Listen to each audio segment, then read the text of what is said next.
Good morning. We're in this reflection on the Lord's Prayer and how practically it just unlocks so many things for us in our spiritual lives, and that it is sort of God's balanced diet for us, and that as we enter into this, as we pray these themes, as we start to agree with this in our souls, we begin to change. This is the prayer that God gave us to pray. We should pray it. With all of that in mind, I talked yesterday about this idea of that we actually need to pray it really slowly. Today, I want to just ask you to do something a little bit more with that, and that as you pray it slowly, I want to ask that you would rest in each one of the phrases, in each one of the requests in that, so that when you pray, Father,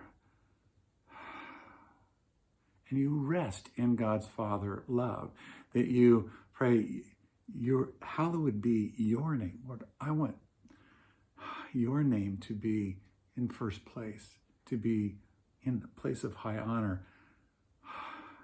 And you rest in it. You rest in these requests, in these themes. And as you rest in it, your rest is kind of your agreement with it, your surrender to it, that you actually just rest. You come underneath it.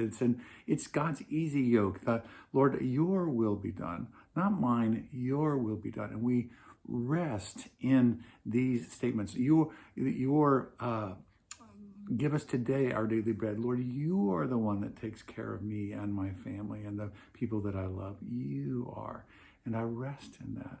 And I ask, Lord, that you would forgive me and help me to forgive others, and you rest in his forgiveness. And then you pray for his protection, and you rest in the protection of your God. And so we pray this, we pray it slowly, but part of the pause is us resting in and coming under the power and the glory and the sovereignty and the grace and the mercy and the tenderness and the compassion of God. And as we pray these things, we begin to enter into those things. So let's rest in each one of these phrases as you pray it really slowly. Thanks so much for joining me. We'll talk tomorrow.